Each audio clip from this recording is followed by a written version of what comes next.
Oh. That's a good question. um,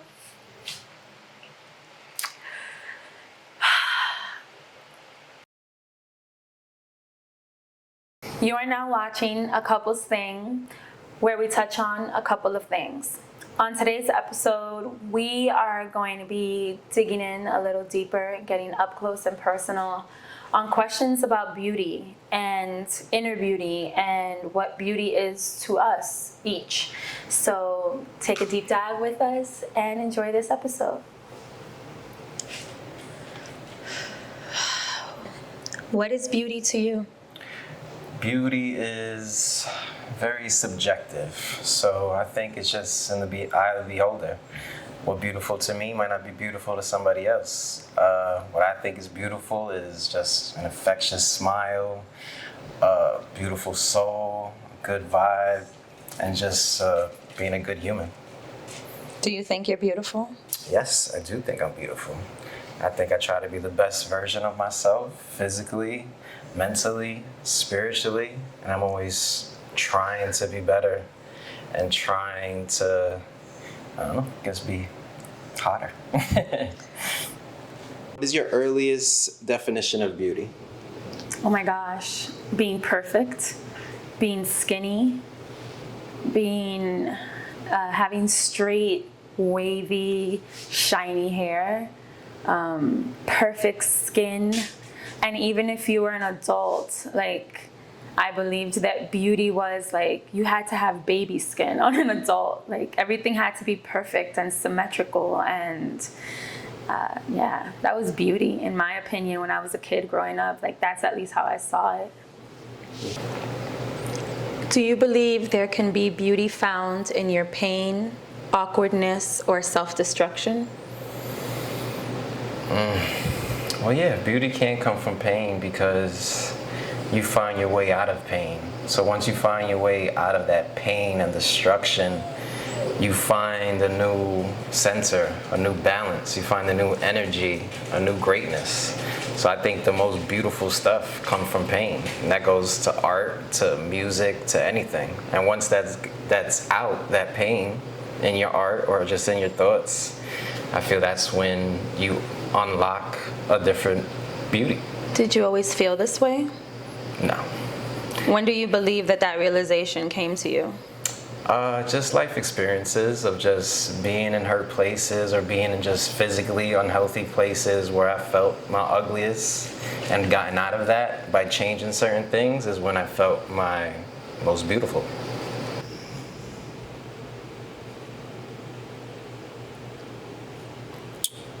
What characteristics did you think define beauty? When did you feel the most beautiful as a child? Hair, body, and smile. Or maybe I should say even like teeth. I felt the most beautiful when I would leave a salon, if I'm being honest. Because it felt like my hair felt like the wind can blow through it differently, and people looked at me and they couldn't believe the hair was on my head, if I'm being honest. So, straight hair. Straight hair. Gotcha.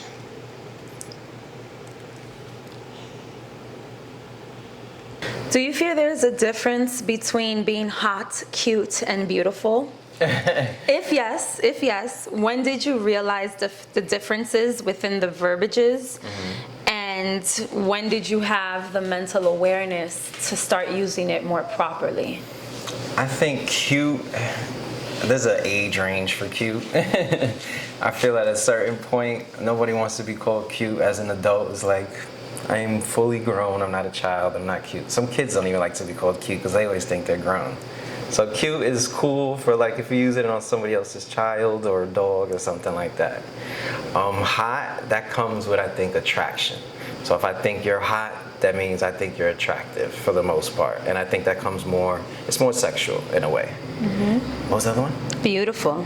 Beautiful. See, beautiful is very broad. Mm-hmm. Beautiful could be from the inside being beautiful, a beautiful soul, or it could be the outside. And beautiful just means you're just beautiful all around. It's not like hot where I just think I'm just sexualizing you. I just think. Many people say they wasted an outfit or a look if not many eyes notice them that day. Do you feel looking beautiful just for yourself is enough, or validation is needed to feel beautiful? This is so tough because I pretty much my whole life thought that I needed validation in order to be beautiful. So yeah, I was a part of that crew. Like, the people that I wanted to see didn't see me in this look, so I get to wear this outfit again. Or I have to wear something of this caliber and hope that someone sees me in it and gives me the compliment. Or as I think I said once, I used to shop thinking what other people would compliment the pieces that I chose. And it was just so ridiculous because it made me realize, probably just 3 or 4 years ago, it made me realize that I was doing everything for someone else and for people that I didn't even know yet. So I don't do that anymore. And I think that's also why I don't know, I feel like I've leaned more towards like athleisure or not having a set type of dressing that I do. I don't know, I've never fallen under a category. Like, you have the friend that loves to wear the trench, or you have the friend that always dresses up, the friend that always wears dresses no matter where she's going. Like, I'm just the girl that always wants to be comfortable and doesn't want to conform for other people. So I just dress based on how I feel. And I don't know, I want to be more expressive for me lately and try to probably jump into like other versions of me that I know exist, but that's about it. What is your personal perception of beauty and how do you rank it? Like I said before, it's very subjective to the eye of the beholder, so it's hard to rank it. What I could rank, and it's also different, it's different. It could be beauty from within, it could be just outer appearance, so I rank it as in what I like just physically. It would be, certain attributes. I like curly hair, I like melanin, I like, big booties and things like that. But as far as the certain characteristics, I just want you to be empathetic, loving, fun, strong, and you have to challenge me because, I need somebody to build with and to learn. And so I think that's beautiful. Through your experiences in life, how has your perspective of beauty changed? What are some monumental moments that change your thought process?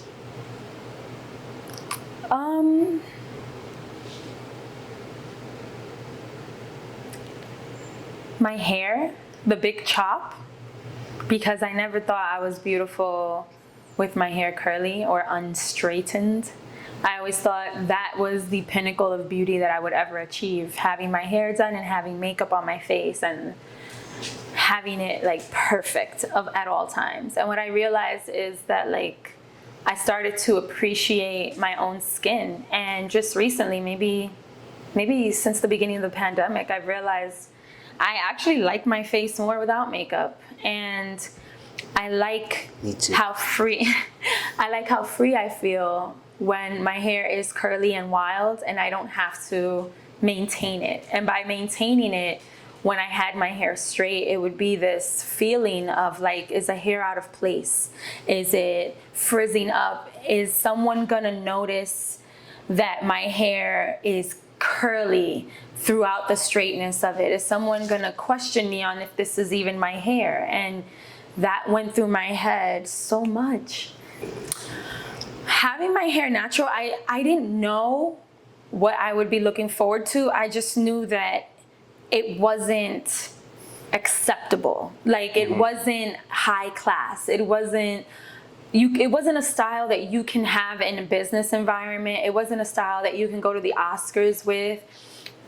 I knew it was none of that. So for me, I always thought, well, then that means it's not beautiful. But the truth of the matter is that I think those things only existed because they were trying to control us, and they still are. So, for example, I had an interview today, and I always make sure, ever since I've gone natural, to wear my hair showing it off and how big it is and how beautiful it is, so that I get no pushback from any kind of company that is surprised when I do get the job and they're like, well, this is not the hair you had when you interviewed. We thought you were someone else, and you're gonna have to tame the mane. And it just feels good to be able to be me without any worry and just be free. Like, the wind can blow in my hair and who gives a fuck if it does? Like, it can go wherever it wants, and that's okay. Same for like makeup. I don't have to have my hands. I can have my hands all over my face. I can feel free and non-sticky, and it's awesome. Skin is awesome. Thank you. What do you consider the ugly side of you physically, and why? Physically? The ugly side of me is only the side that my enemies can see, because there is none. But if there was something that you've ever been self-conscious about, or felt awkward about, what would that be? I think I grew out of that. Before, it would be like I hated my walk because it was a little feminine, but now I really don't care. I felt a little subconscious that I have such a big girl booty. And being short and stuff like that. But those things, you just learn how to work with what you got. So I've learned how to use what I have, and I don't really feel I have anything that I'm insecure about. We're gonna do an exercise. Okay. Ready? Yeah. All right, let me get a perfect sit on you. I don't know what to expect. Okay, close your eyes. Describe to me in details the last time you felt beautiful. Wow.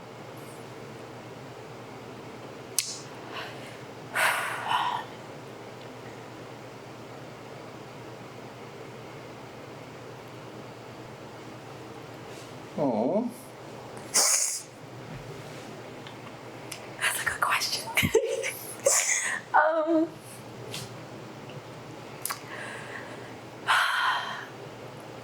I don't know, maybe like a month ago. How'd you know? I did my makeup and I hadn't done it in a really long time. And my curls were like perfect, and we didn't go anywhere. We didn't do anything. Everything just felt so good. And when I took off my makeup, I think I remember running out and telling you, wow, honey, I feel so beautiful today. And like, you were like, you're always beautiful. But like, when I tell you that, it's because like I really like noticed myself, I guess. So yeah. I don't know where that got to me. It happens. Keep your eyes closed. Okay.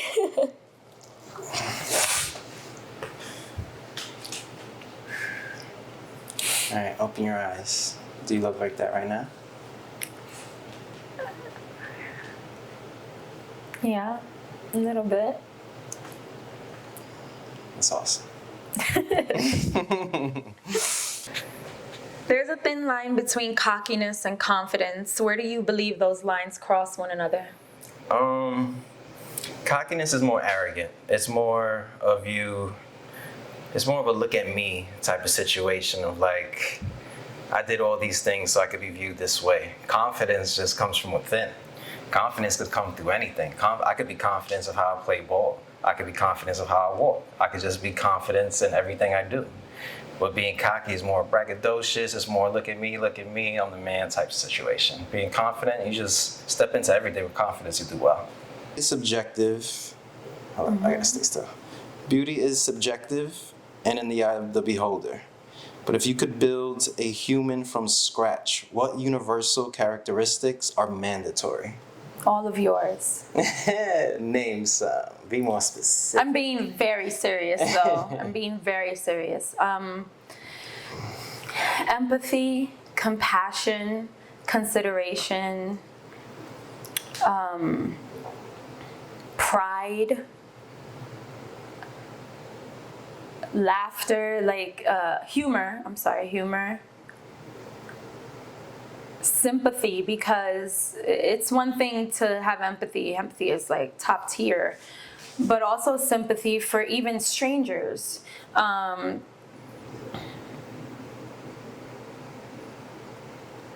Kind of you, just everything. And I say the bad also because the way that you take the bad and learn from it and turn it good is just what every human being should be. Ooh. I didn't know these answers gonna be about me, but I'll take it. Can you be beautiful with an ugly heart? Can you be ugly with a beautiful soul? You can be ugly with a beautiful soul, yes. And ugly is subjective, because just as beautiful is subjective, so is ugly. To one person, you may be the ugliest thing on the planet, and to the next person, that may be their treasure, and that may be the only person that they want to look at every day. So I think both can exist, but you can be beautiful on the outside and be treacherous on the inside, which means that you kind of turn to shit after a while. But I believe, just as you said, that beauty is kind of a whole thing. It comes from a little bit of the inside and a little bit of the outside. They meet together and they create something beautiful. Other than that, you're just pretty or cute. That's it. Do you have any advice for anyone that may sympathize with you? Behind every storm, there's a beautiful sunset. So embrace that pain, embrace that doubt, embrace that low confidence, and just figure out a way to come out of it, because the other side could be beautiful. Amazing. I love you. I love you too. Thank you. That's it? Yeah. I was ready for more.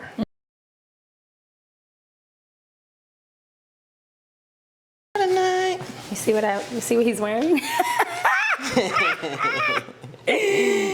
Yes, king.